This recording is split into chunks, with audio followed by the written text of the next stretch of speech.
Hi అండి, welcome to my channel Shravani spicy kitchen. నేను మీ శ్రావణి. ఇవాళైతే నేను బెండకాయతో వెల్లుల్లి కారం ఎలా చేసుకోవాలో చూపించేస్తానండి. ఇదైతే వేడివేడి అన్నంలోకి భలే టేస్టీగా ఉంటుంది.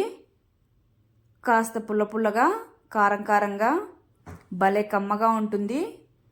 ఇంకా నెయ్యి తినే వాళ్ళైతే వేడివేడి అన్నంలోకి నెయ్యి వేసుకొని ఈ బెండకాయ వెల్లుల్లి కారం వేసేసుకొని తింటే మాత్రం అద్భుతంగా ఉంటుందండి. ఇదైతే తప్పకుండా అయితే ట్రై చేయండి. ఇలాగా ఖచ్చితంగా అయితే నచ్చుతుంది. ముందుగా అయితే బెండకాయలు బాగా వాష్ చేసేసుకొని పొడి క్లాత్తో తుడిచేసుకొని నేను ఇక్కడ చూపిస్తున్నాను కదండి, అలాగా పెద్ద పెద్ద ముక్కలుగా కట్ చేసేసుకోవాలి. పక్కన పెట్టేసుకొని పాన్లో ఆయిల్ వేసుకొని హీట్ ఎక్కిన తర్వాత ఒక 1/2 స్పూను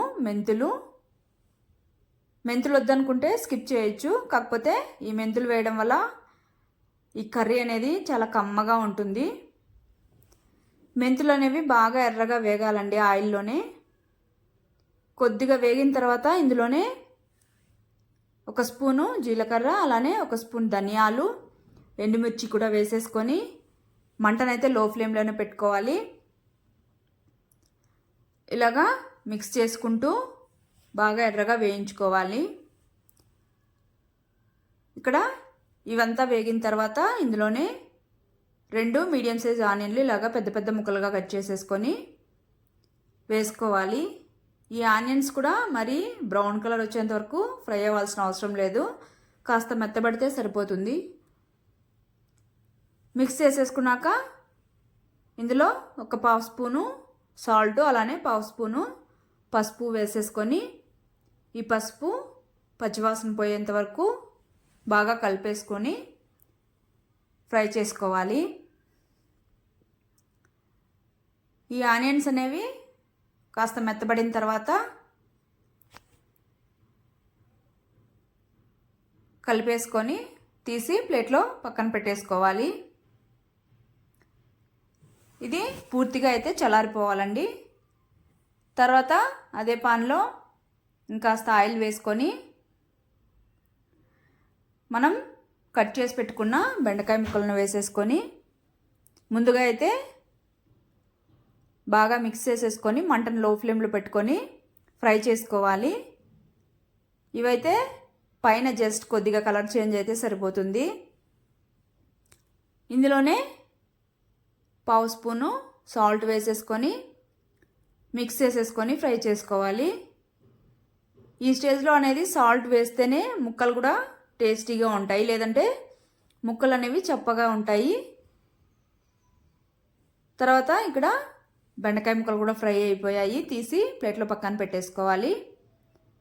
తర్వాత అదే పాన్లో కొద్దిగా ఆయిల్ వేసుకొని ఆవాలు, జీలకర్ర, అలానే మినప్పప్పు, శనగపప్పు కూడా వేసేసుకొని కాస్త ఫ్రై అవనివ్వాలి. ఈ పప్పులు అనేవి బాగా దూరగా వేగితేనే తినేటప్పుడు కరకరలాడుతూ టేస్ట్ బాగుంటుంది. కాబట్టి ఈ పప్పులు వేగిన తర్వాత ఇందులో కరివేపాకు కూడా వేసేసుకొని చిట్పట్లాడిన తర్వాత ఇందులో మనం వేయించి పెట్టుకున్న బెండకాయ ముక్కలు కూడా వేసేసుకొని అలాగే ఇందులోకి ఒక 1/2 స్పూను పసుపు వేసుకోవాలి. పసుపు వేసుకున్నాక ఒక జస్ట్ 2 మినిట్స్ అలాగా మిక్స్ చేసేసుకొని ఫ్రై చేసుకుంటే సరిపోతుంది, పసుపు అనేది పచ్చివాసన పోయేంత వరకు.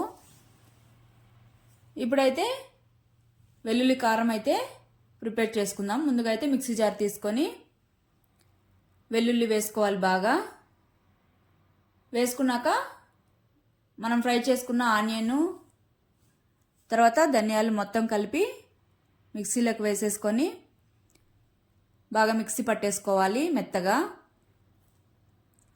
చూడండి, కన్సిస్టెన్సీ అనేది ఇలాగ మెత్తగానే ఉండాలి. తర్వాత ఈ పేస్ట్ మొత్తం బెండకాయ ముక్కల్లో వేసేసి ఈ కారం అలానే బాగా ముక్కలకు పట్టేలాగా స్లోగా మిక్స్ చేసుకుంటూ 2 మినిట్స్ అలాగా మగ్గించుకోవాలి. కాసేపు ఫ్రై అయిన తర్వాత, అంటే మనం వెల్లుల్లి కారం వేసాం కదా, అది మొత్తం బెండకాయ ముక్కలకి పట్టేలాగా ఫ్రై చేసుకున్న తర్వాత ఒక పావు కప్పు చింతపండు గుజ్జును కూడా వేసేసుకొని ఒకసారి బాగా మిక్స్ చేసేసుకొని 2 మినిట్స్ మూత పెట్టుకొని కుక్ చేసుకోవాలి. అలానే ఇందులోనే జస్ట్ మిక్సీ పట్టుకున్నాం కదండి పేస్ట్, అందులో కొద్దిగా వాటర్ యాడ్ చేసేసుకొని ఇలాగా మిక్స్ చేసేసుకొని వేసుకున్నాను అంతే. లేదు అంటే వాటర్ యాడ్ చేయకపోయినా పర్లేదు. వాటర్ యాడ్ చేసిన తర్వాత ఒకసారి బాగా కలిపేసుకొని ఇలాగా దగ్గర పడనివ్వాలి. దగ్గర పడేంత వరకు 1 మినిట్ వరకు మూత పెట్టుకొని ఫ్రై చేసుకుంటే సరిపోతుంది. ఇంతే అండి, చాలా అయితే టేస్టీగా ఉంటుంది. చివరిగా అయితే కొత్తిమీర వేసేసుకొని వేడి వేడి అన్నంలోకి కానీ చపాతీలోకి కానీ లేదా రాగి సంగటిలోకైనా బాగుంటుంది. ఎలా తిన్నా కూడా చాలా టేస్టీగా ఉంటుంది. తప్పకుండా అయితే మీరు కూడా ట్రై చేయండి. ట్రై చేసి మీకు ఎలా వచ్చిందో కామెంట్ చేయండి. అలానే మరిన్ని వీడియోస్ కోసం అయితే మన ఛానల్ సబ్స్క్రైబ్